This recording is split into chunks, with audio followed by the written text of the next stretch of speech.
Okay, we'll start now. It's 1 o'clock. Okay. So I'm going to start now. Good afternoon, good morning, and good evening, everyone. My name is Nurkemala Muliani, and together with Dr. Arianto Patundru and Baskara Adiwena, we are co-chairing and hosting today's session. Welcome to the third ANU Indonesia Project Global Seminar Series. Today's topic is titled Restricting Human Movements, Public Health Outcomes, and Economic Consequences. This seminar series is made possible with the support of the Australian National University and the Australian Department of Foreign Affairs and Trade. For today's seminar, we have 3 speakers. The first is Dr. Pandu Riono. Dr. Pandu Riono is an epidemiologist from the Faculty of Public Health, Universitas Indonesia. His field of research is on emerging infectious diseases, pandemic diseases research and surveillance, quantitative epidemiologic methods, and epidemic modeling. Our second speaker is Dr. Manoj Pandey. Dr. Pandey is a lecturer in economics at Crawford's Development Policy Center, ANU, and he's also a visiting lecturer in economics at the University of Papua New Guinea. His field of research is in development, health, labor, food security, gender, and well-being. And our third speaker is Mr. I Nyoman Sutarsa. Mr. Sutarsa is an academic at Rural Clinical School, ANU Medical School, and he is also at the Department of Public Health and Preventive Medicine at the Faculty of Medicine, Universitas Udayana in Indonesia. His expertise is in health and medicine, especially on health system, governance, and policy. So please hold your questions until the end of the presentations. And now I will give the floor to Pak Pandu. Silakan Pak Pandu. Okay, I should share.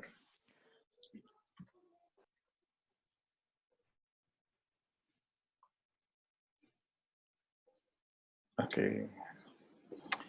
Good morning and maybe good day. In Australia, it's good day, everybody. And my name is Pandu Riono. I'm working in Public Health Faculty, University of Indonesia. My background is medical doctor and also biostatistician and also epidemiology. And I want to bring you the idea that I'm working on about the pandemic response, and also I have been done with my colleagues in Faculty of Public Health. Actually, we estimate this modeling based on the request by Bappenas to give the input about the public policy in the current epidemic response. But some of the slides is still undergoing, and this is the updated one, and hopefully not yet approved to be disseminated, but I will tell you this is, you are the first actually. And I have the last version, but already it's not appropriate to be disseminated because we changed a lot of the assumption, and the current available data, we will look at what is the current epidemic. Okay. This is the current pandemic situations. That in the previous, our modeling, we have some scenario that no interventions. Even the government have some interventions, I mean, in coordinate way, and also it's not clear what the objective one, but many local governments do something, and inside the many interventions, I think is very good. And the cumulative is like this. Maybe we estimate the severe cases actually. We don't estimate all infected cases because the infected cases will be very, very high, and most of them is doesn't need the health services, but we estimate that some people, around 4% of the infected people, very severe and need the hospitalization because We want to match the health capacity, health services that are dealing with this problem. And currently we estimate we have 3 scenarios: mild intensity interventions, and moderate intensity intervention, and high intensity interventions. And the assumption is based on the R0 is 2.5 and double time is 5 days. And we started actually the onset of transmission, or the disease onset, is around the end of January, because our system, like surveillance in Jakarta, already reported people with symptoms, and also some, even the test is still negative. It means that not yet confirmed by laboratory that owned by governments. But all of us know that the first week of in the first month, January and February, the capacity of our laboratory is still trouble and still dealing with the problem of reagents, and then so many false negative, and in the first February, in the first month of February and January. And by this assumption, and we can see the around the total cumulative will be around May, will be between 1.5 million people will need hospitalizations. This is, many journalists quote, is like infected people, but actually the people who need hospitalization. If we have some interventions like keep distancing, massive and regulated, already started, and the screening test will be also already started, and maybe we move to moderate intensity. If we we move to the high intensity, it means that we should high capacity to test coverage will be higher, and also the social distancing policies will be implemented very, very strict, and we call it is maybe like lockdown, but actually lockdown is 100% social distancing approach is 100%. It means people cannot move everywhere. Okay, and okay, this is the daily cases. The daily cases, and around until 60,000 people need hospitalization. If we just doing this like himbauan, suggestions, and not the social distancing is not yet implemented very strictly, and that's the possibility we get around 60,000. But if we can have strong social distancing approach, will be half of them we can put in the no need to be hospitalized. It means that, and also we can slow the transmission a little bit, not in the 1st May, but not the end of April, but move to the 1st May of week. And if this is our suggestion to high intensity nationally, keep distancing policy strictly implemented, and we will have some great impact, and around between 10,000 and 20,000 people will need health services, and we can slow down the epidemic until in the end of May or in the 1st June. It means that this is the prediction, and it means that this is, people always talk about the flattening the curve. This is the flattening the curve efforts by doing the intervention in public health.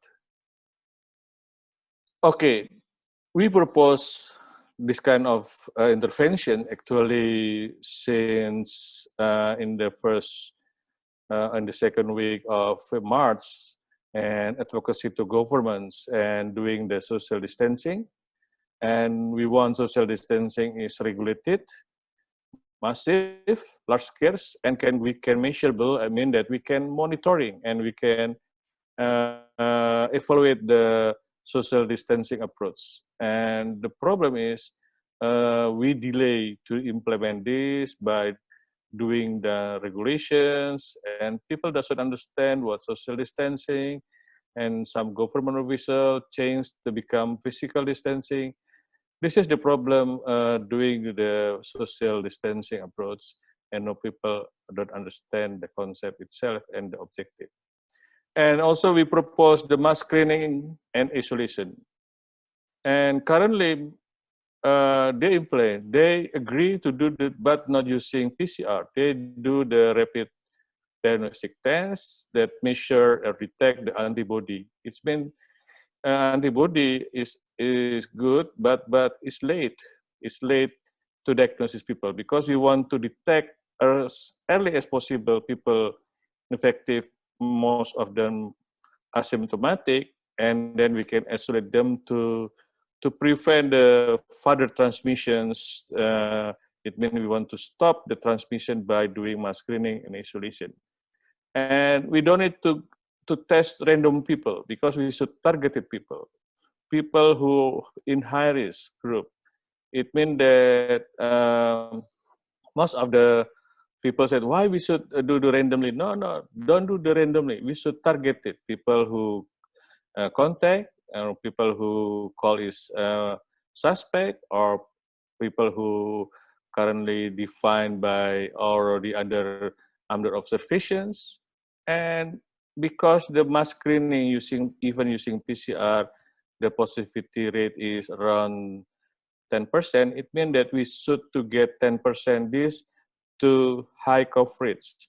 We don't, if you just 10,000, 50,000, 100,000, it's useless. You want to get some impact, you should have some high coverage targeted people to be mass screening, and then we should put in the isolation or is home isolation or house isolations or some non-hospitalized isolations. Don't put them in the hospital because we don't want hospital become crowded with people with infected but don't need the healthcare. And the third public health intervention we propose is strengthening healthcare, because in the first week in March, even all the laboratory is still they still sends the testing to only referral hospital, national referral hospital in National Health Institute. This is become deadlock and also delay, and maybe some of them is false negative because dealing with the transportation of specimens. And this is the problem that we have now. Even we want to escalate, and we have understand it's very difficult, but actually it's not difficult if we not monopolize the laboratory, because currently using laboratory of only Ministry of Health, and we can using the laboratory of university and local governments. And finally, today or yesterday, Ministry of Health released the opening the laboratory network to be determined as the laboratory for diagnosis and to screening. And dealing with the hospital, we sorry, in the slide, hospital dedicated to COVID, because if you want to dealing with the hospital, it means the hospital itself is only hospital type A and type B have ICU, and also the number of ventilator is very low, and the number of isolation room is not available in many hospitals. It means that if we can assign the hospital to take care only COVID, we can optimize all hospital all bed hospital become for caring the people who need the COVID-19, and also we don't need isolation room anymore because all hospital become quarantine hospital. It means that all hospital is quarantined, and we are dealing with also the possibility to increase the role in primary health care because we want to also involve the community in the route, in the community itself, and also primary health already provide the community health care. It means that we still need to involve them in the pandemic response. Okay, what's happened? Okay, this is the estimated, and I want to matching with the number of ventilator in the hospital. If you're doing currently, many people will die because I mean the ventilator may be some indicator the capacity of hospital, and also we need more intensity in interventions, moderate at least, but moderate can be also very difficult, maybe still overload for the severe COVID cases, and we need more aggressive. It means real more aggressive and high intensity, and not only stop all the activity. It means keep distancing can be near 100%, maybe can have some 80% intensity of social distancing approach that we choose like this now. It means that should be nationally, not locally, not only Jakarta. I don't know why the governments or Ministry of Health doesn't understand the real problem of this pandemic. Okay, this is the death. If you're dealing with the death, is you're dealing with the real problem, because people infected, many people infected is still become cure, and you can see this is not the problem, but the death is become problem if you have some your friends and family is dead. And we lost many doctors, we lost also not only doctor, the nurse, and also many death is undercover. No, I'm undercover, not underreported, because the situation is the statistic is very limited in Indonesia. And we estimate the death, actually. We estimate the death. It means that for the severe, and this is the death, that the death will be very high during May, and this is happen around 10,000 people dead by day nationally. And totally, it's very difficult to calculate because current situation is very underreported. Okay, this is the death. If you want to save people's lives, okay, you should do something, because this is about life, not only about economic. Economic is important too to make people alive, but the virus is kill more people if we are not doing aggressively. We want less than 2,000 in the day, and maybe we can suggest this is to government. Do you want to save life your people, or you want to save the economic, and something like that? Because the complexity of delay is debate about the economic and life of the people. This is the public currently. We can see the incoordinate became minister, even minister of, and even president already asking BNPB to coordinate all the activity, but the BNPB, I mean Disaster National Organization itself, doesn't understand the problem of dealing with the pandemic response. And there's so many conflicting policy. Okay, we limiting the the public transportation, and then create the people crowded, and this is create the problem. You make the new cluster of the transmissions, something like that, because they don't understand what it means by social distancing itself, because this is in English. Even in Bahasa Pembatasan Sosial, when we have meeting with the Ministry of Human Welfare, the ministry asking, what is social distancing in public health? Okay, even they don't understand, and the Ministry of Health doesn't care about it. That's why there's some delay. The delay is the problem. In delay is problem when the president received the letter from WHO director to push Indonesia make public health emergency, declaring the public health emergency and doing seriously the preventions. Delay is 1 month. 1 month declaring the public health emergency in Indonesia.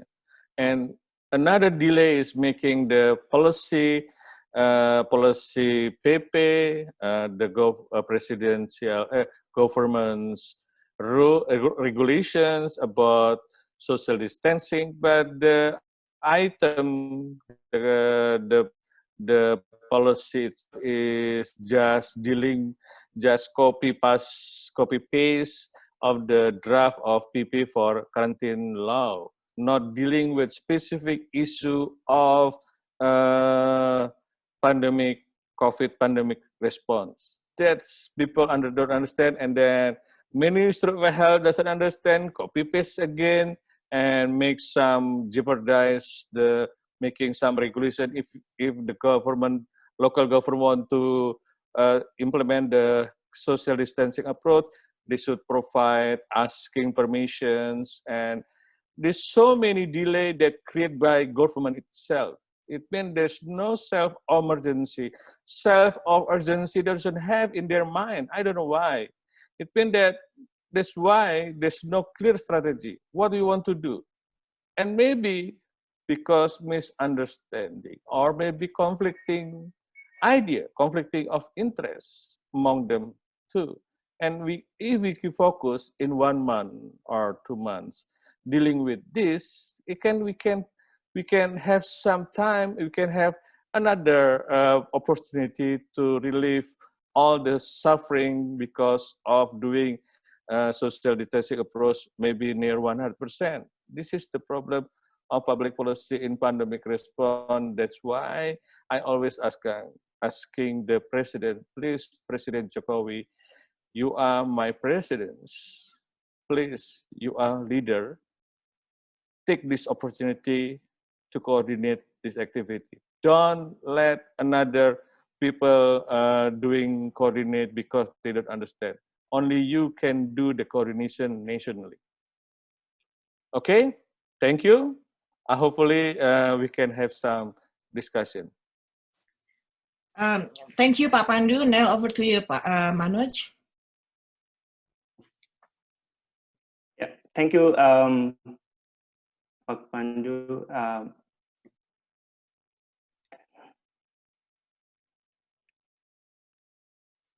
If you can, Pandu, can you stop the sharing? Stop the sharing. Yeah. Just a moment. Okay, stop sharing. Sorry. Okay. Yeah. So now I can share my screen. I will mute myself.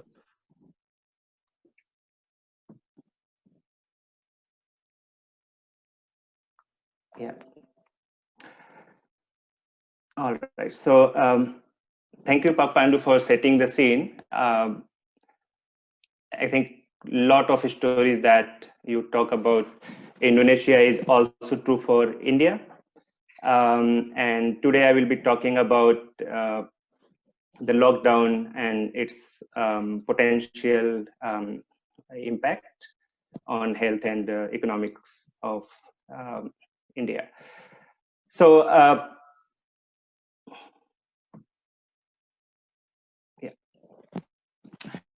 So as everyone knows, India is the second most populated country in the world with 1.3 billion people, and they are under lockdown since 25th of March.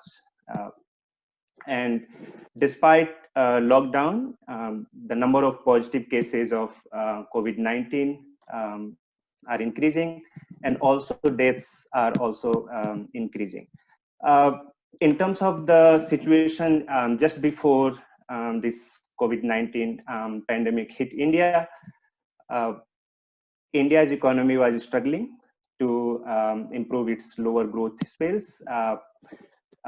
Government had taken a lot of slew of policy measures to cross 5% benchmark of growth rate. A lot of studies suggest higher unemployment rate, poor banking sector loan management caused by the NPAs. So banking sector was also not very healthy. And of course, India is weaker in terms of the health infrastructure availability for long time. So given this scenario, this pandemic hit India, and moreover in terms of the labor market, like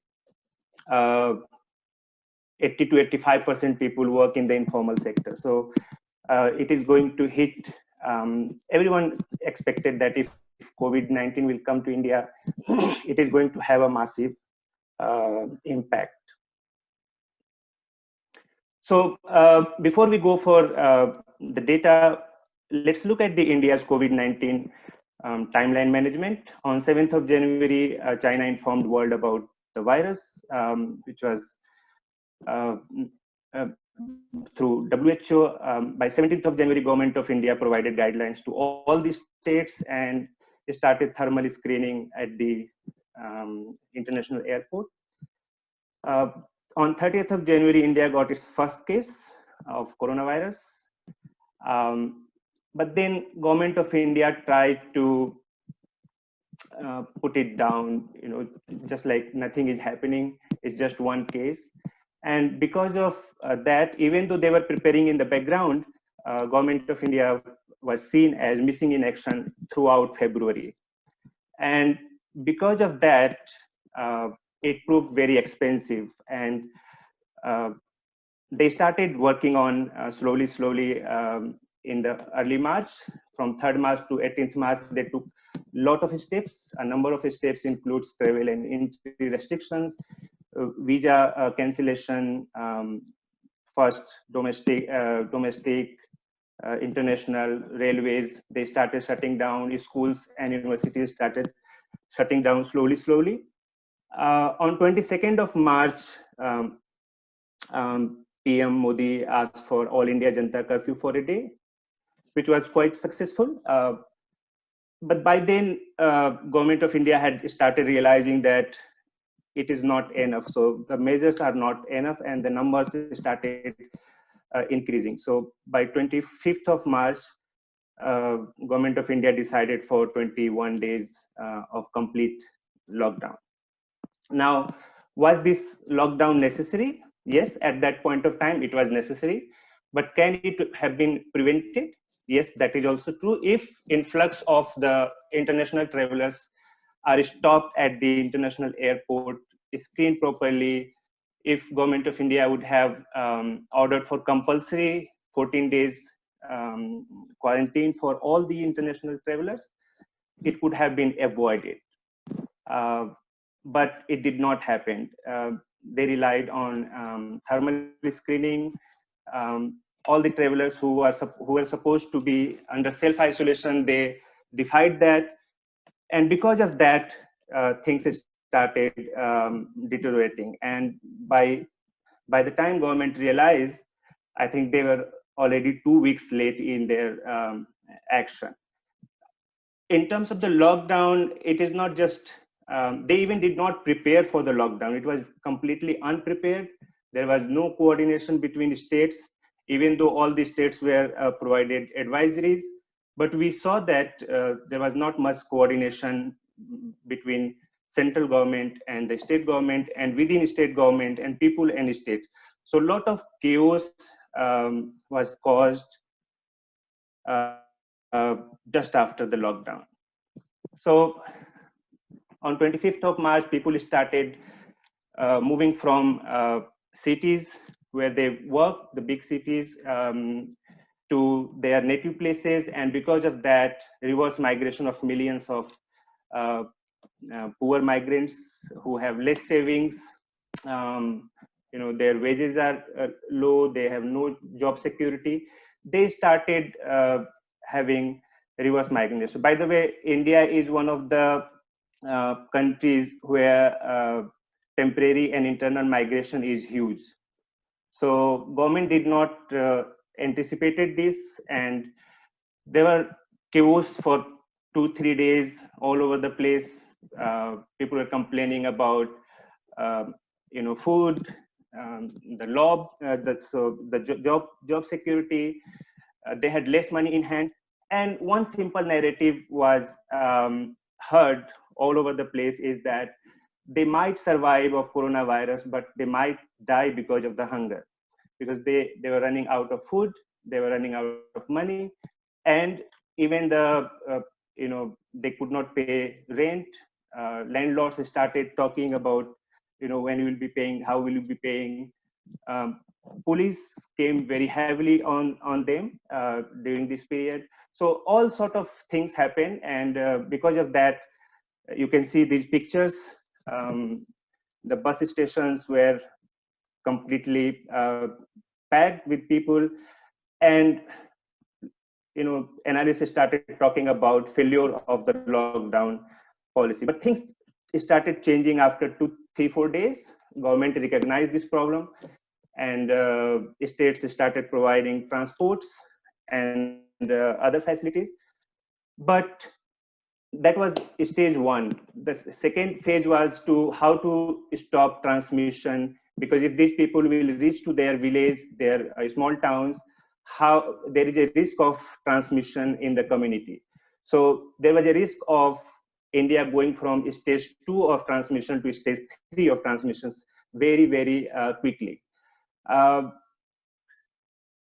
the way of home, because of the hunger, because of exhaustion, because people walk miles and miles, hundreds of kilometers, because of the accidents, we started witnessing increased number of deaths on the way to home. So these are some of the pictures you can see here.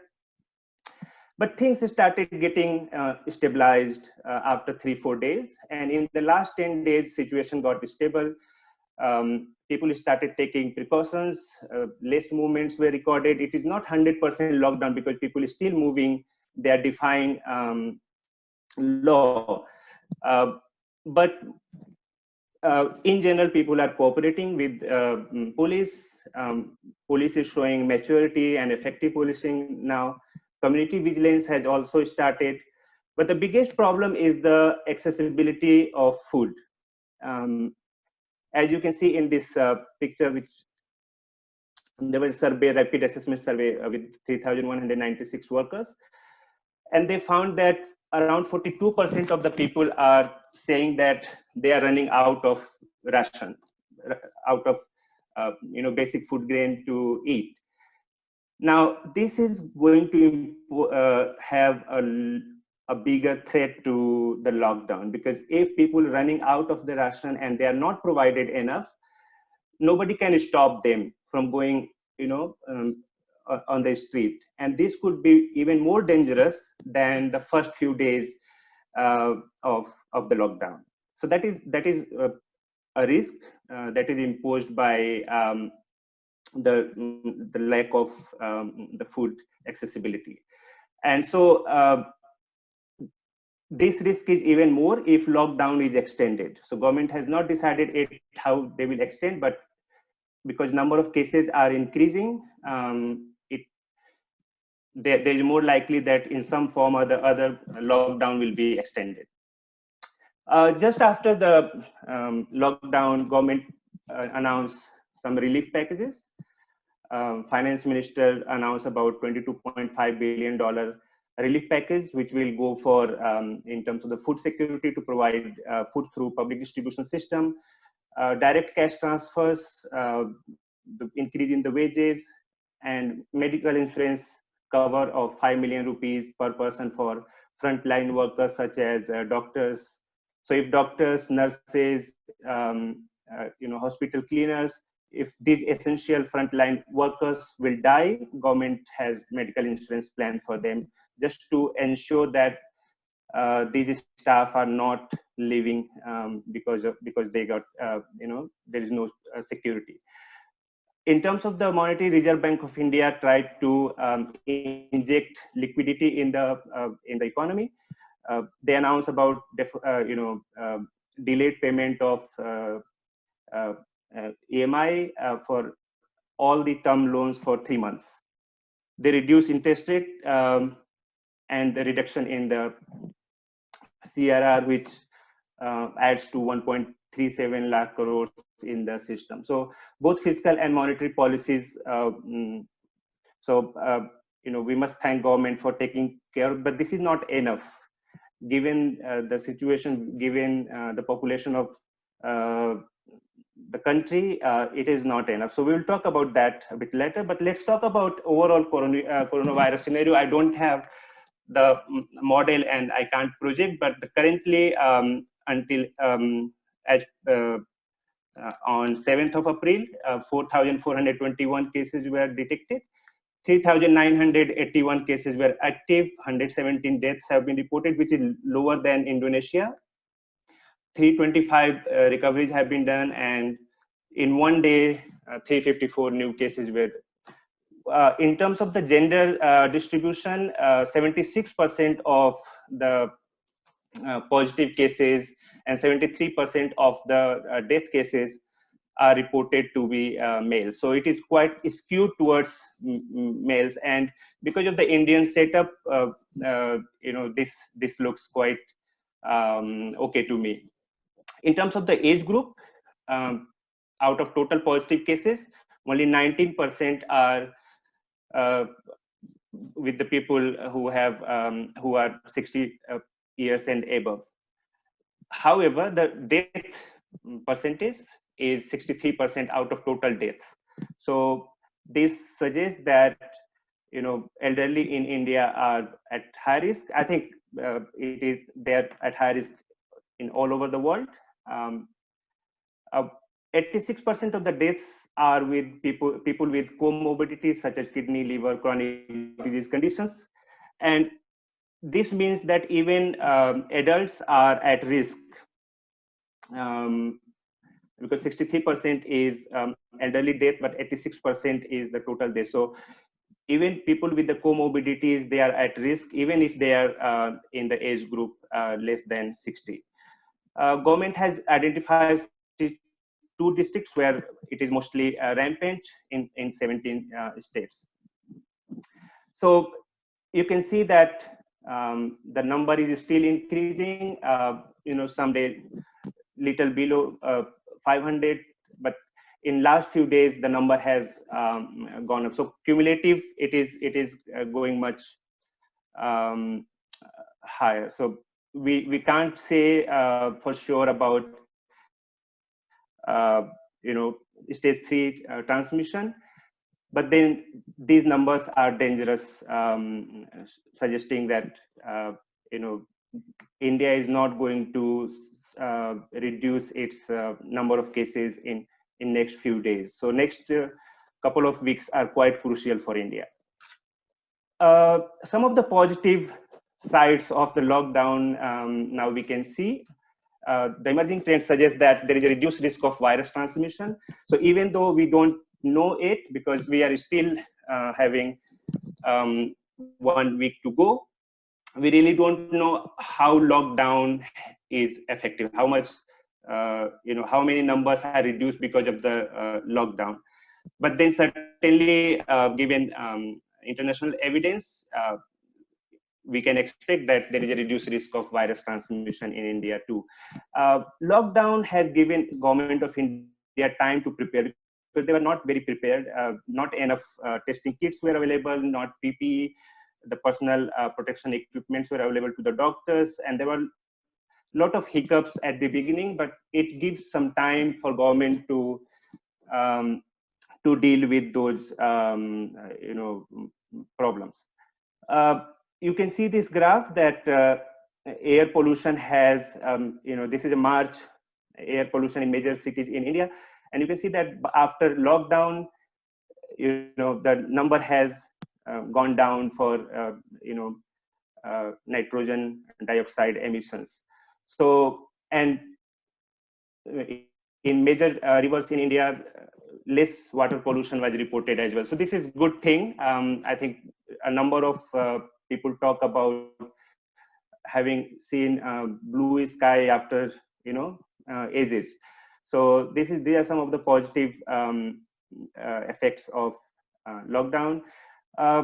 India usually have around 10,000 accidents, deaths due to accidents in per month. So we hope that the number of road accidents will reduce because of the reduced activities and reduced travel. Less crime is reported because everyone is locked down, but then if lockdown extends, it might turn in a different way. Some of the adverse health outcomes is that because people are locked down and they are afraid of police. So even though officially people with the medical needs, they are allowed to access healthcare facilities, but people are scared. So unless it is emergency, people are not going to the hospitals, and that might lead to higher infant and child deaths, higher prevalence of malnutrition because of the food accessibility issue. Poor, elderly, pregnant women, and people with chronic disease are vulnerable. They need medicine, hospital visits, but they are not doing, because of some other reasons.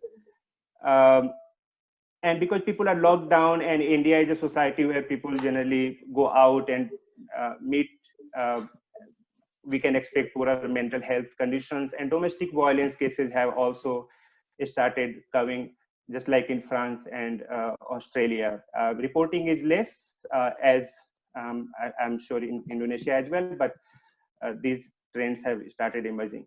In terms of the economic impact, immediate effect is the food supply shortage and chaos. People are talking about food, from where we will get food grain and so on. And this has put pressure on public distribution system. Not all the people in all these states have received even the first help with the food. This is harvesting season in most of the rural India with the rabi crops, and because of the lockdown, there is a shortage of labor. And there were some restrictions on harvesting as well, but now that has been uplifted. But still, if shortage of labor continues, it is going to create food supply issue. It will be disastrous. Loss of jobs. In some reports, 50 million people have already lost their jobs. They have seen their pay cuts, but in few months' time, 130 to 140 million people will be without job or with reduced wages. And this has put physical pressure on economy, higher spending without activities. So government has to use its existing resources to pay and feed people. Burden on poorer states because they have they have less resources, less health infrastructure, and they are poorer states. But mostly because of the reverse migration of laborers. These laborers are mostly from a few poor states. So when they will be going back, they are going to create burden on those states. And there is a risk of, even though they are not closed, there is a risk of millions of small shops and MSMEs closed, which will disrupt production and supply of essential goods. Maybe after lockdown, we can see that there is a reduction in the GDP growth. It was projected around 5%, but it might be reduced by 3 to 4%, and it might end up with 1 to 2%. But it is hard to tell the number. it depends on how situation is folded in next couple of weeks and months. Higher fiscal deficit can be seen, higher unemployment rates, and higher NPAs, because people will take loan to take advantage of the interest rates, and it might end up with even higher NPAs. And India is known for its food poverty. We expect that despite, even if they are fed over time because of the supply shortage and so on, food poverty might increase. But India can reverse these impacts through proper policy measures. So I have divided into three policy options. First, the foremost is strengthen essential services. Provide more equipments, more kits to doctors, more ventilators, and other needs of medical and non-medical hospital staffs and police. There were some reports of doctors resigning from the hospitals, are threatening to resign from the hospital because they are afraid of their life because they are not getting PPEs and enough facilities.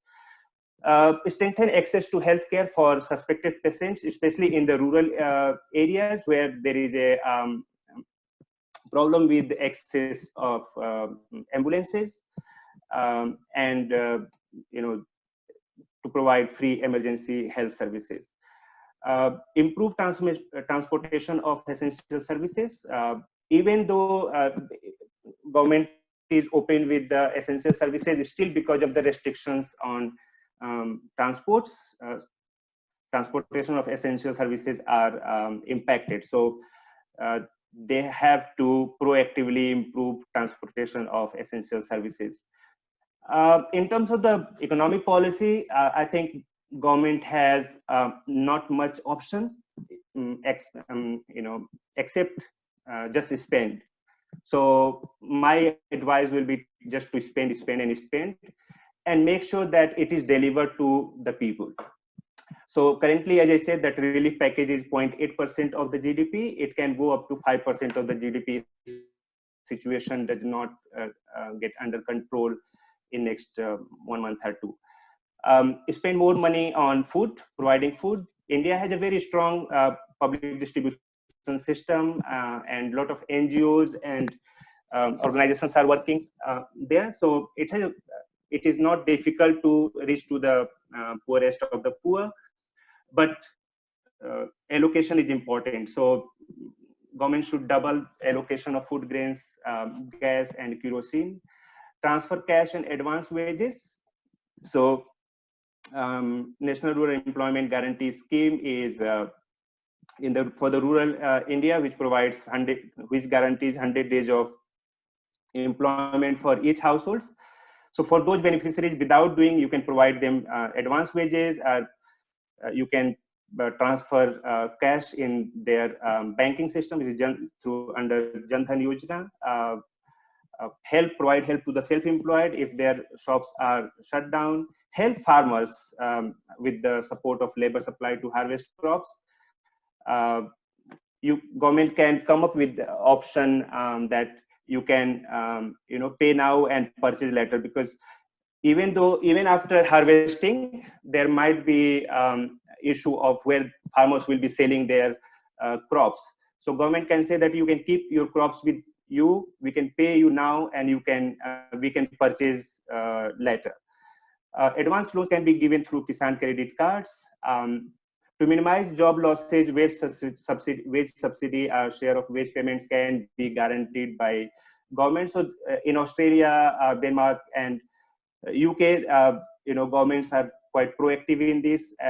India can not do much because of its system, but still it can guarantee that we can refund some of the taxes that is paid by the firms, so that they can pay and continue their workers to work in. Free emergency health services. Health Minister has announced treatment is now free for any coronavirus cases. Divert funds from non-essential projects to essential services. Provide more support to poorer states. Focus on direct distribution of food, health services, and cash transfer. So direct distribution is required because a number of machineries that were used to distribute these things are shut down. So, and that is not a very efficient way of dealing with delivery as well. So direct delivery is needed so that people can get relief immediately. In terms of the lockdown is, good evil. It's bad, but it is good. It is required. So government has to identify existing and potential hotspots, clusters, and depending on the situation, they can extend for two to three more weeks, and then partial lockdown in some areas where there is a low infection, and more stricter rules for those areas where there's a lot of infection. So it's quite complicated, how to do that, because with more extended lockdown, problem will be more as well. Police should act tough, but take humanitarian approach. You might have seen videos, police, acting as authority, but they are also helping. So that should continue. Innovation around lockdown to keep people motivated, healthy, hopeful, informed, but still isolated. That is a real challenge. Promotion of cooperation and trust. Here, everyone is a loser. So unless the cooperation between central government and states and states, people with the state and machineries are not promoted, it is very hard to deal with this menace. So my final word is that this crisis is real, unprecedented, never in the history of India, in last 100 years, and chaotic. And as I said, lockdown is good evil. It must continue. It is necessity. But next 2 weeks will be very crucial for India. The priority area should be food, money, job, and health. And resource allocation and reaching out to the last person is the key policy, priority. And as Pak Pandu said, focus on lives. Economy can wait. Economy can recover later, and we all can, make it. So thank you very much. This is my end of my presentation. Thank you, Manoj. Thank you. And now I hand this over to I Nyoman. Thanks. Yeah, let me share the screen. Okay, so thank you for Pak Pandu and Manoj to set really the scenario for my talk.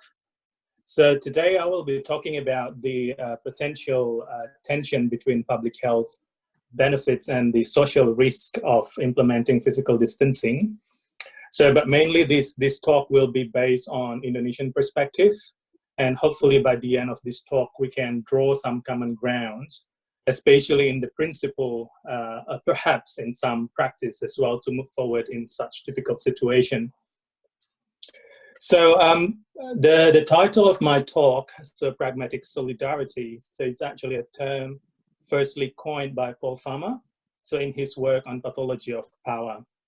So this term referred to our deepest commitment should be on protecting the basic human rights of the poor, the vulnerable, and the marginalized people. So I personally believe that in any crisis, including COVID-19 pandemics, this will affect different groups in the society very differently. So this is, I think, one of the key principles that we need to look forward when dealing with the pandemic. So this is not to mention the existing inequities that hugely affect the poorest population. For example, high burden of non-communicable diseases, also lack of access to clean water and sanitation, limited access to health services, and crowded living environment. So which all contribute to COVID-19 transmission risks and severity.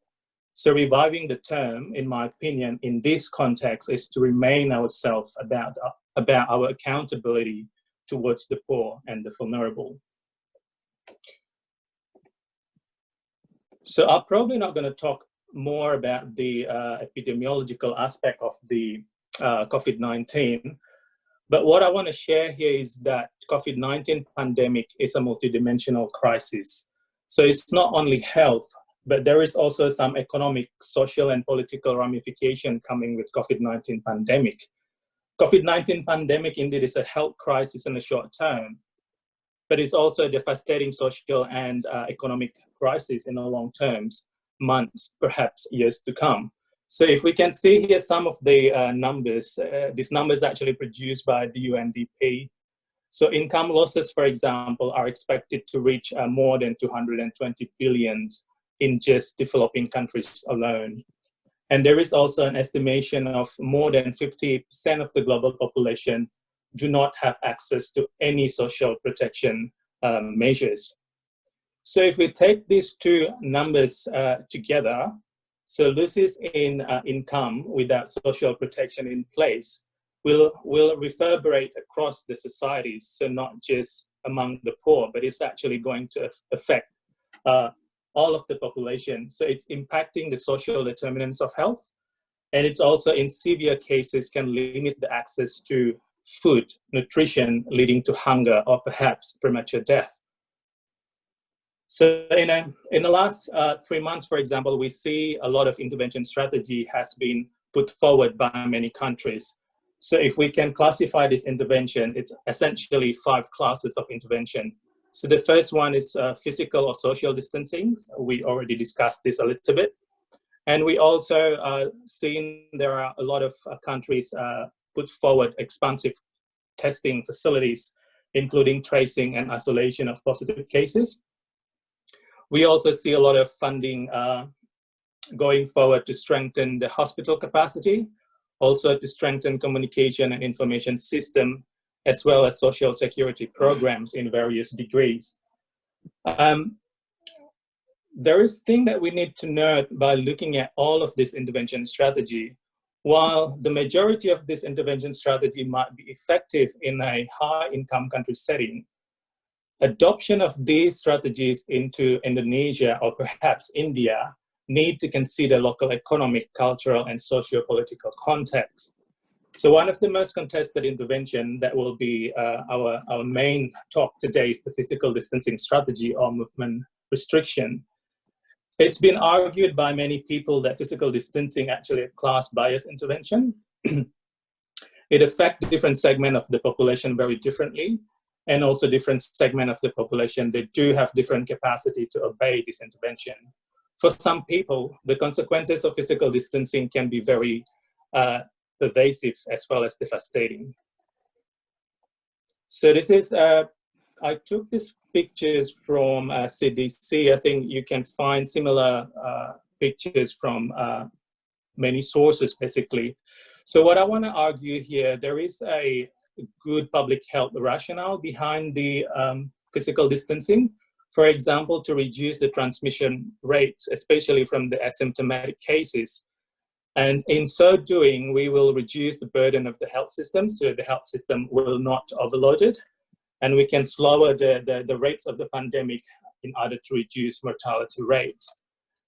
While I think we all agree that the key strategy in preventing transmission is slowing down the human movement or reducing crowding, implementation of this strategy, however, in a real world setting is very challenging. So especially in a setting like Indonesia or India.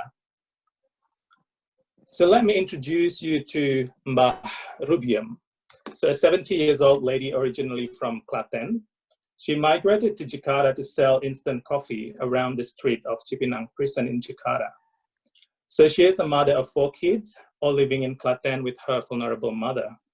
Few days after the movement restriction took place in Jakarta, nothing has changed about Mbah Rubiam's responsibility.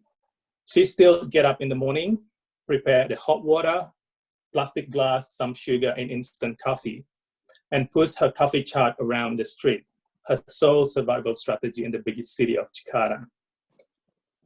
She knows the risk of going out, she knows what is going on, and she also knows the danger. But she needs to go to work to pay her rent and send some money home to her family.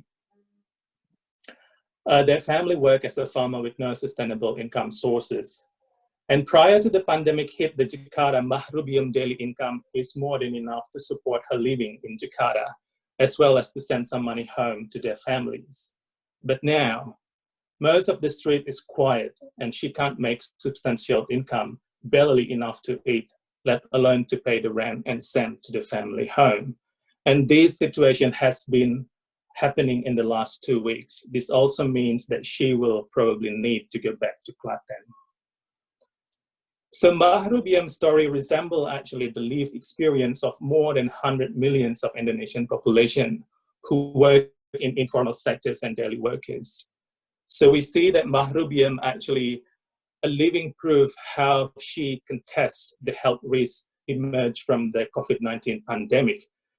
So what this narrative actually tells us, that the risk is actually a multiple conception of risk, or risk is actually multidimensional. And dealing with the poor and the vulnerable people during the crisis, we are not only talking about health or public health risks, but we also talk about risk and social risks, especially for Mbah Rubiam, the very marginal group of the societies. So if Mbah Rubiam not suffer from COVID-19, she might be suffered from hunger or other insecurities. Or in a more dire scenario, for example, she could be suffered from both. So the key message from this narrative is actually that intervention strategies in any setting or in any scenario must take into account this risk collectively to protect population from further social suffering.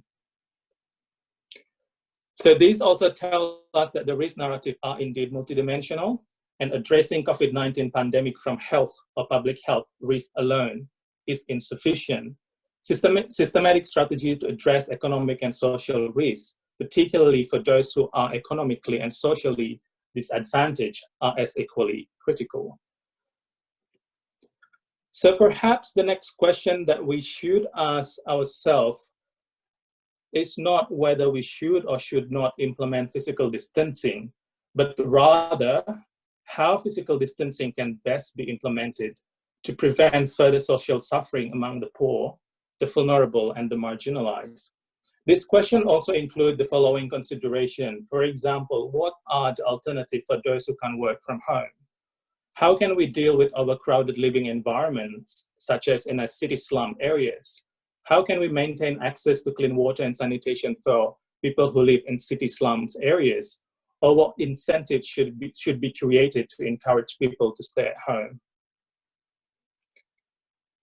So as a way to move forward, so I think this is some of the key principles that we can put forward. So as we argued, as we discussed earlier, using public health risk framework alone is, in my opinion, insufficient.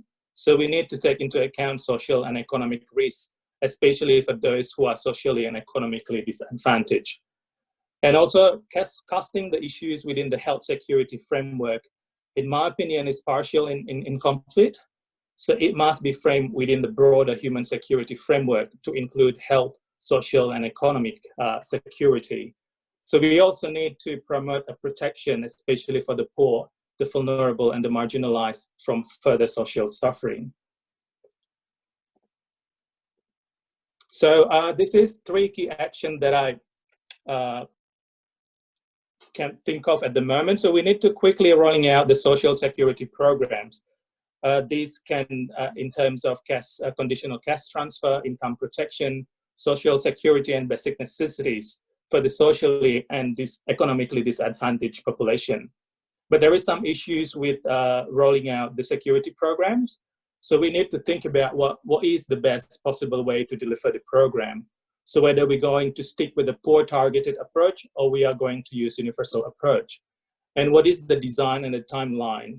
So we need to rolling out these security programs rather quickly, otherwise people will disobey the physical distancing measures. So I think this, the second key action is actually in relation to coordinated action across jurisdiction, especially looking at the Indonesian multi-layers government structures from the national level, provincial, and also district level, not to mention the sub-district as well as village level. So what we need to do in terms of the coordinated action, how can local needs, capacity, and vulnerabilities be identified? So that's probably the first step that we need to do. And what strategies should be put in place to prevent overlapping and double benefits in such a limited resources? And the last key action that I think will be important to be conducted immediately is to accommodate sporadic action from various community systems. So there is some issues in relation to community systems. So what are the best strategies to leverage their social capital? And also how can we strengthen their roles in dealing with the pandemic? So there is something that we need to reconsider looking at the current situation.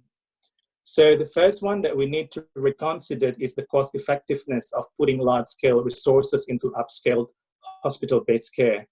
So we also need to think better areas to invest the resources, given the limited resources that we have. And also we need to maintain the health system capacity to deal with non-COVID-19. So we want those services still available for people who need such services. We need different framework or different scenario or different strategies in densely populated areas, such as city slums. We need to making sure how the vulnerable in such setting can be protected. And also in a broader term, we also need to upscale the water and sanitation program and toilet facilities. This is not only benefit for COVID-19, but also to reduce the burden from food and waterborne diseases in the long term. So to conclude, so physical distancing is promoted by public health experts to flatten the curve so that the health system will not be overloaded. With such moral virtue, I think we need to support this measure. However, social, economic, and political context of Indonesia, especially in the city slum areas and also the numbers of the poor and the nearly poor population, implementation of such measure often very difficult. Informal sectors and daily workers, for example, who rely on face-to-face interaction for their survival, will likely to disobey the measures. If physical distancing is our only hope, and it must be enforced, systematic social protection program must be carefully designed to meet the needs of the poor, as well as the nearly poor population who are not previously the beneficiaries of any social security programs from the government. So in saying that, the poor targeted programs is no longer sufficient strategy given the effects during and after the pandemics will heavily impact both the poor population as well as the near poor population. So I think I will stop there and I will give it back to the chair of the seminar for the discussion. Thank you very much. Thank you, I Nyoman. They were all great presentations from the three speakers. Now we would like to take some questions. Could you please raise your hands if you have any questions? And meanwhile, I'll be taking questions from the writing Q&A questions. There is a question for Pak Pandu from Yoel Setiawan from Airlangga University. Yoel asked, when will the pandemic end according to the epidemiology modeling? What kind of strategies to level off the healthcare system in rural areas in surmounting quick and adverse transmission over the populations? Since we know that the disparity of health services in deprived areas is not as proper and well structured as in the cities. Thank you. Pak Pandu? Okay.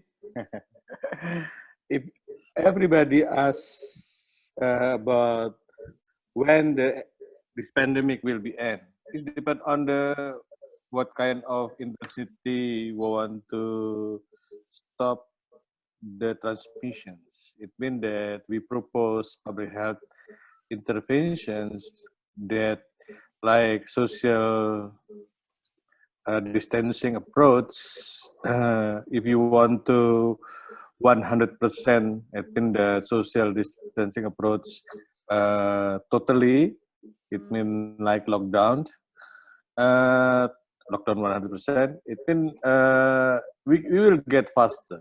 But like Mr. Sutarsa and Mr. Manoj say that we should have balance. Suffering people with the condition because of economic, and it means that we should go together between the relief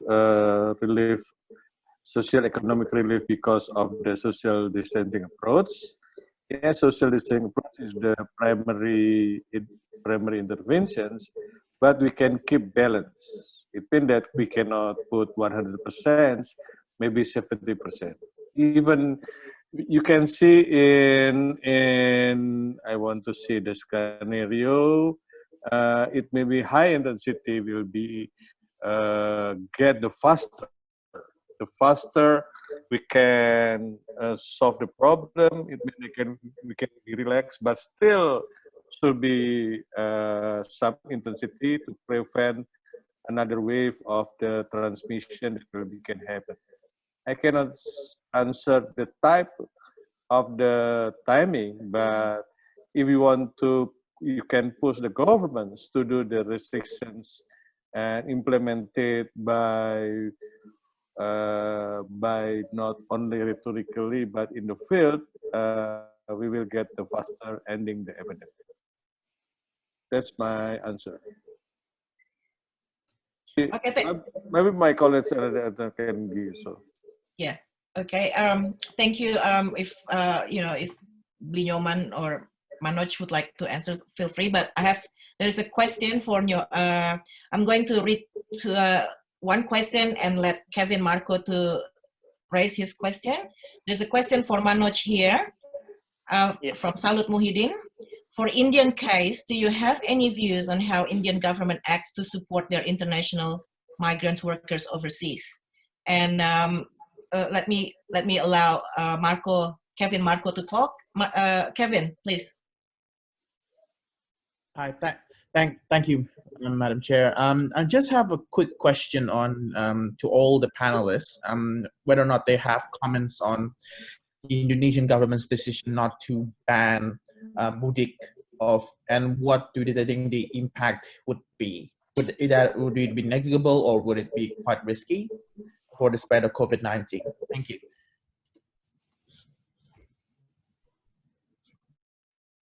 Okay. Yeah. So I'll answer that question about the international travel support. I think Government of India has created one website. Maybe I don't remember, but you can search on Google stranded overseas or something. Stranded. So for stranded international travelers and overseas workers, there is a special website that Government of India is running where you can get information about whom to contact, and you can declare your state, which state you are in, where you are in, and then local administration can provide you support. So definitely international flights are cancelled, so everyone has got stuck there.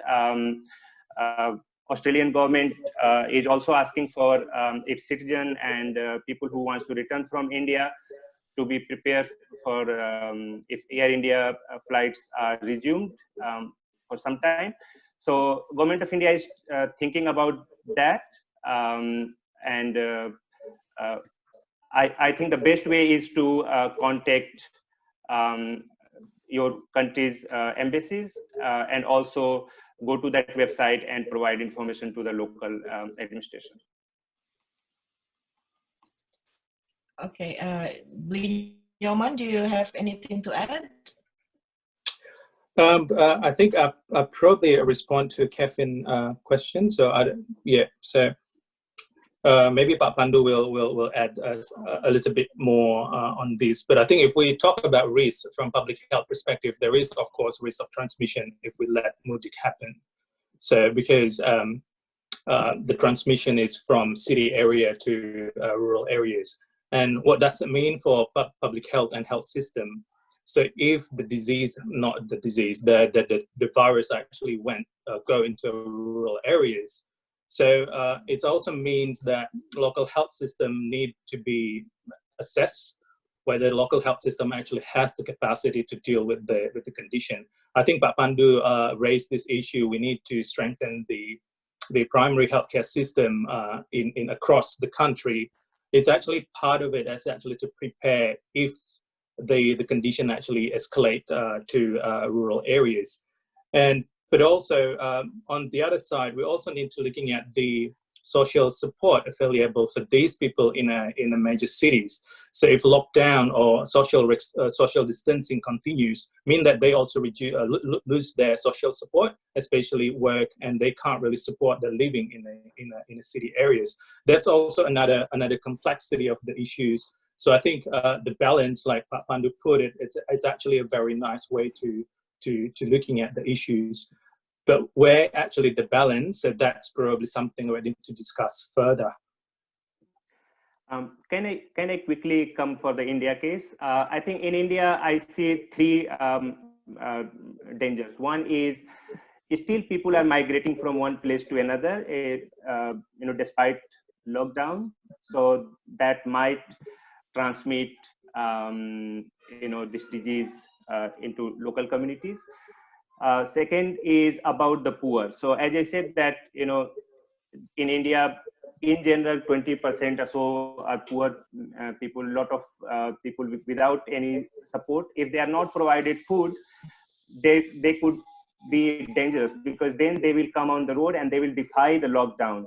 And if that will happen, everyone is going to be impacted there. And the third is about slums. Like there are some cases in Dharavi slum in Mumbai, which is quite scary, because even ambulance cannot go into those, streets. And it's so packed, it's so dense that if it is going to, if it will spread, it will be very, very hard for government or any agency to control it. I think the local government is trying to contain it, but if it will go beyond their control, it is going to be disaster.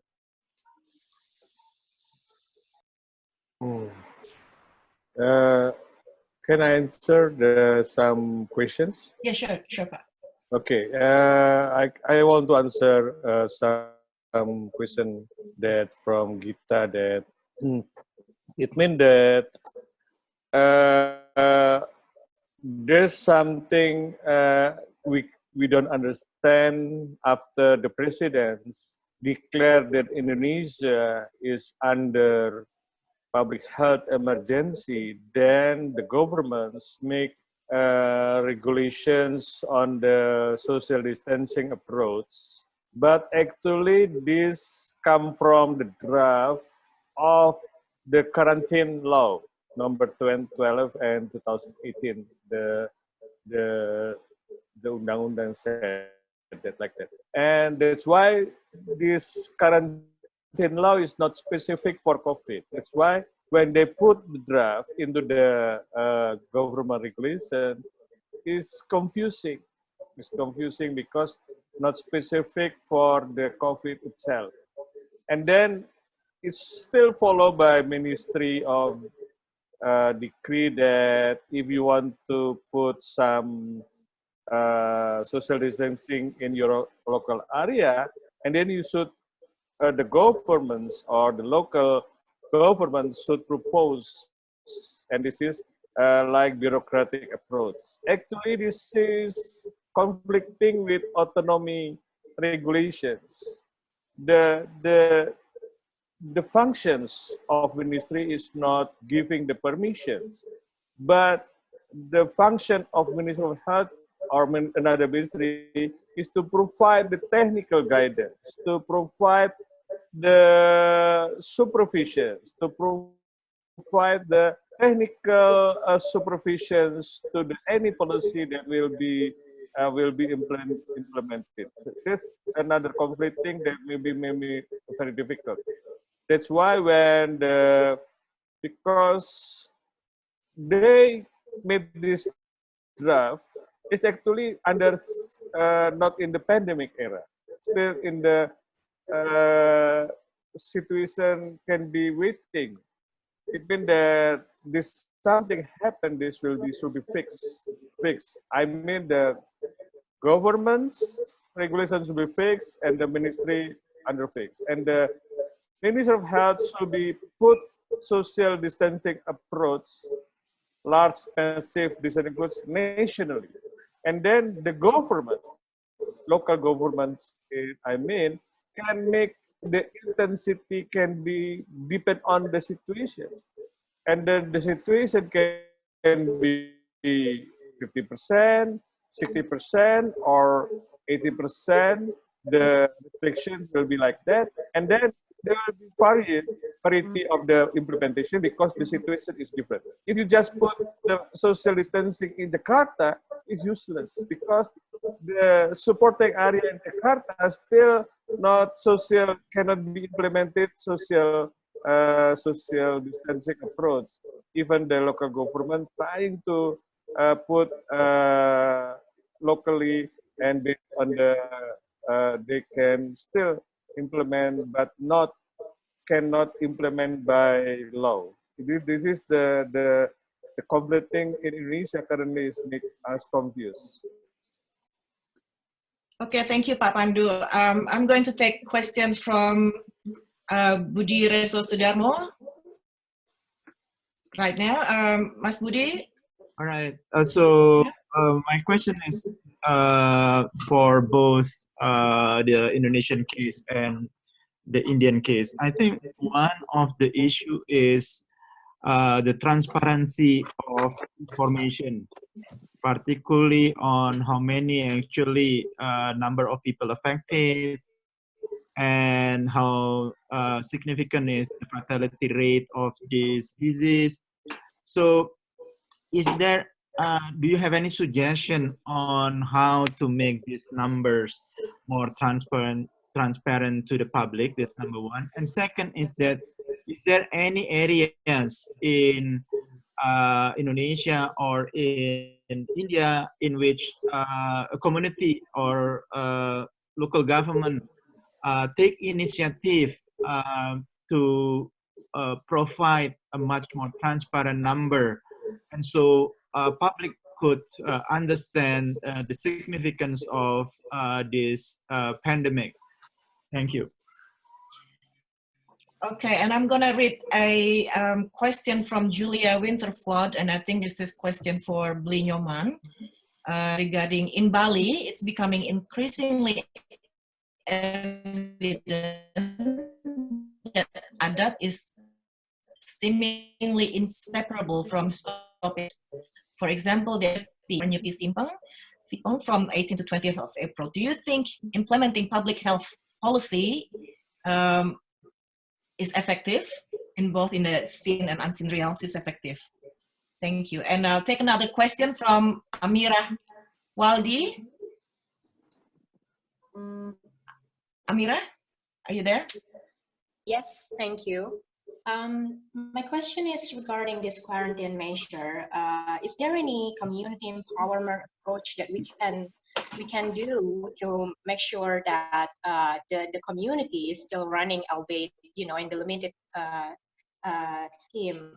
For example, if we worry so much about this poor and people who lives in the slum, can we, I don't know, open, make a open kitchen, and so some people can keep working with a good measure protection to feed the rest of the community, and we can make a rotation who's working and who's resting, and just. It seems like so far there is no win-win solution for this. Either you sacrifice the health public or the public health, or either you sacrifice the economy. Is there any win-win solution for this? Thank you. Okay, I will let the panelists speak. Maybe I Nyoman first. Okay, so this is the response to Julia's questions. So yeah, this is really delicate issues, especially in a community where the adat or the traditional structures of the community is actually listened by the community. So the way I see this is actually a social capital that need to be capitalized to promote a better approach for preventing the severity of the COVID-19. So what happened right now, so the majority of the action from the community system, especially the adat or the traditional system, is not well informed with the information. Say, for example, to extend the Nyepi for another 3 days, So what is the rationale for 3 days? So that's something that we need to think about. So that is why I think, in my opinion, we need to accommodate this community system and make them well informed and let them capitalize on their social capital to influence the society. So I think that's the best way to leverage this collective social capital. So this is not a bad thing that society actually concerned about this situation, but we just need to work together rather than sporadic action across the community system. So yeah, we need to go back to the coordinated action. We need somebody to lead the action, which is at the moment we don't have the leader.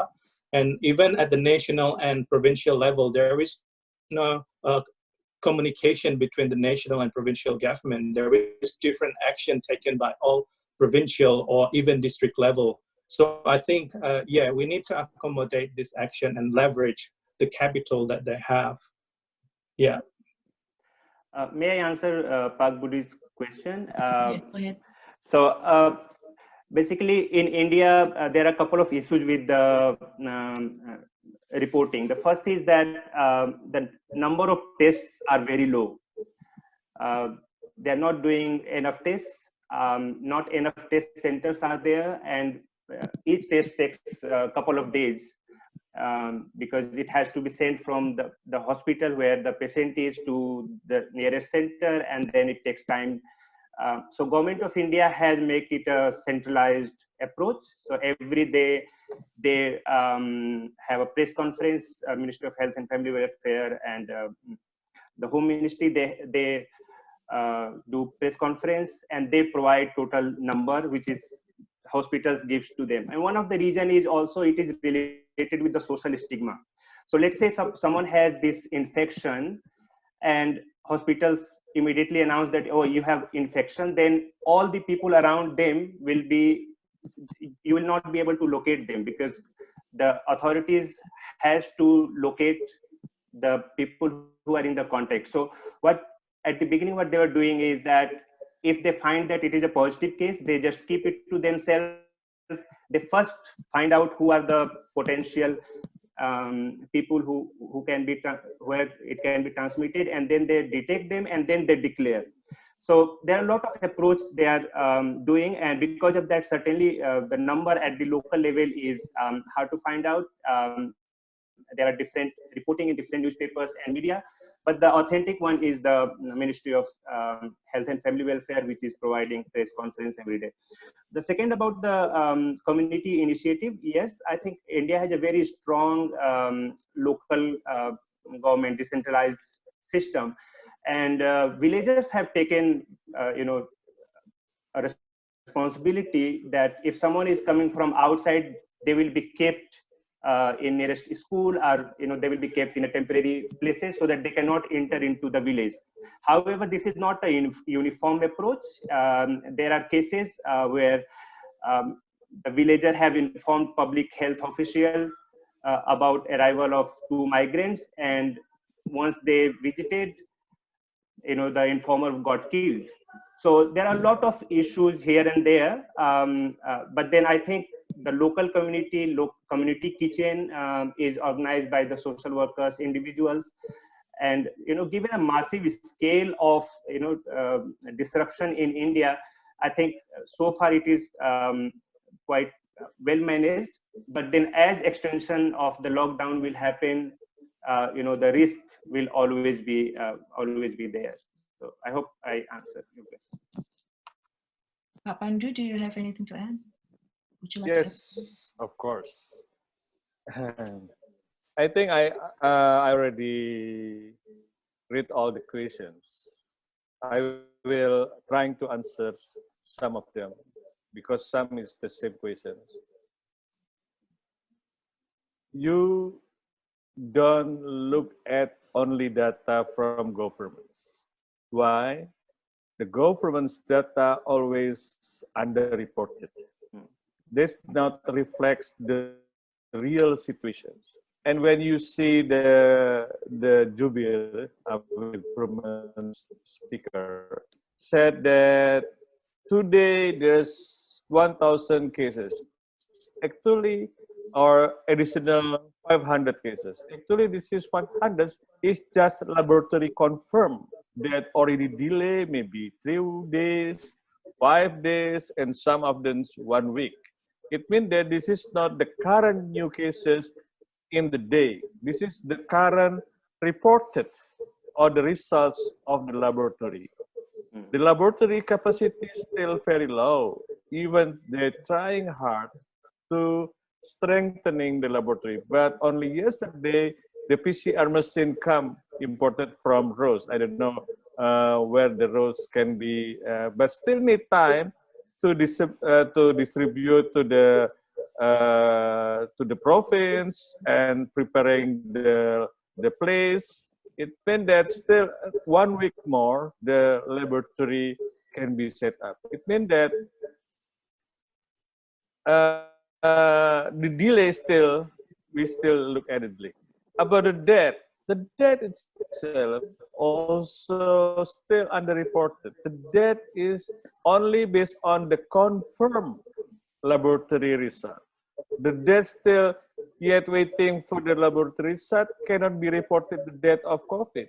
Even the sum of them is not tested yet, is delay or cannot be, the swab cannot be taken because already very severe and then die. It means that many of the death not tested yet. It means that if you see the reported that collected by some journalists reported or some burial services in Jakarta, the death in March is the excess is 1,000 more excess the death reported. Many of them is still COVID. It means that you see in only Jakarta is reported by government is still very underreported. It means that, and we should realize the death in Jakarta can be buried in Tangerang or in Bogor or in Kerawang like San Diego and some place that not can be buried in Jakarta because the family burial, something like that. This is still, if you just see the burial in Jakarta, you can see very underreported.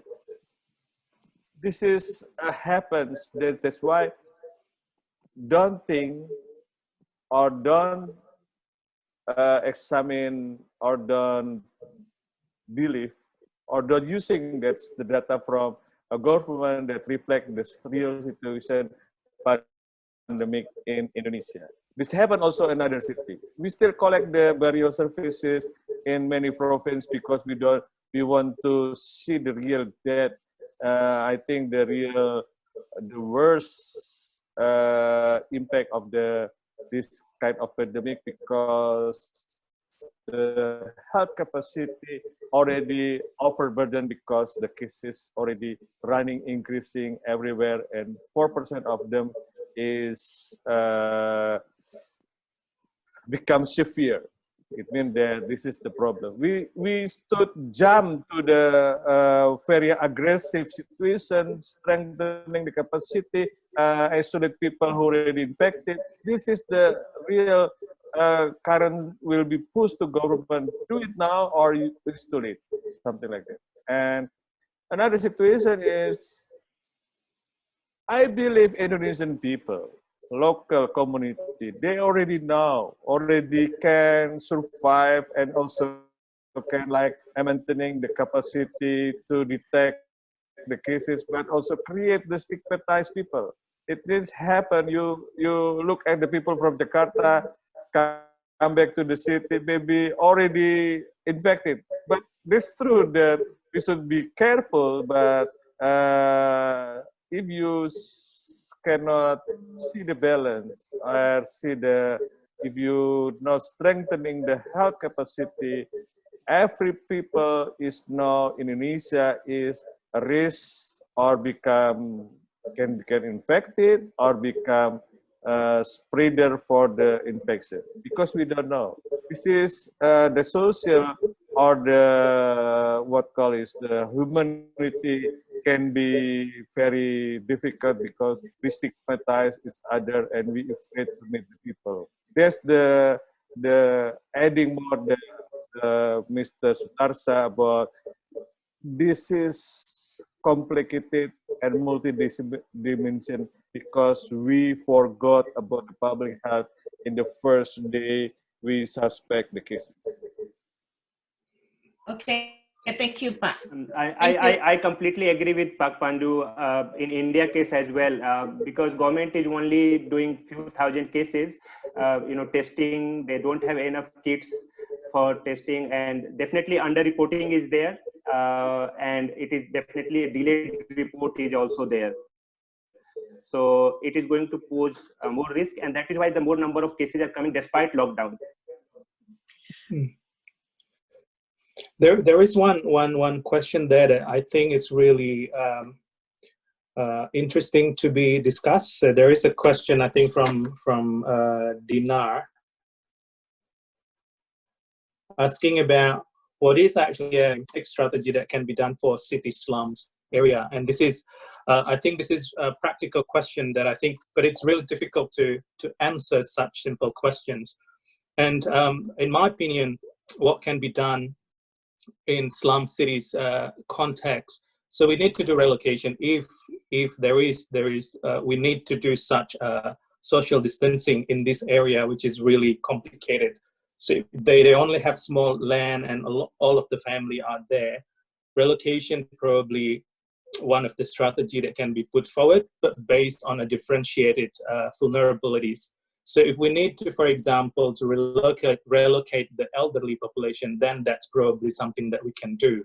So we need to assess the different vulnerabilities in that particular situation, and then we can deal with different vulnerabilities. Yeah, I don't know, maybe Manoj have a different opinion. Given the massive scale in India, it is very hard to actually do targeting at the moment. So I think universal approach will be working probably better. But as as the person is, found out, then they can have a special treatment to that person. Otherwise, like it will be a lot of chaos, given that, not much resources are available to, find out the most vulnerable and needy people. Okay, thank you. Thank you. Unfortunately, we're out of time. Please join me in thanking all the speakers virtually. We still have so many questions, and I just want to let everyone know that the recording of this will be available on our website. If not tomorrow, then on Friday. It'll be complete with the question and answer session as well. Can I give the 2 minutes? 2 minutes, Pak. 1 minute? Yeah, 1 minute, okay. Okay, and this is my, I want to everybody, if you have some connection to the president, this is the time for us, the president, to take the lead, the response. Because the coordination, because the ministry have some idea, different idea, and the responsibility should be the responsibility of the head of the nation. That's my last remark. Yes, we couldn't agree more with you, Pak. I think hopefully someone from the presidential office hear this. And now I would hand this over to Acho. Acho will announce next week's topic. Thank you, Acho. Thank you, Nuke. So the next week we will be discussing the potential conflicts between rescue or prevention programs that are often require quick actions, and on the other hand, regulations that are usually quite rigid. And then we will try to look at how they manage with these potential conflicts in China, in the Philippines, and also in Indonesia. So over to you, Nuke. Okay, thank you. Thank you everyone for coming. See you. Hopefully we can see you again next week. Thanks. Thank Bye. you, audience and chair. Thank you very much. Thank you. Thank you. Bye. Terima kasih.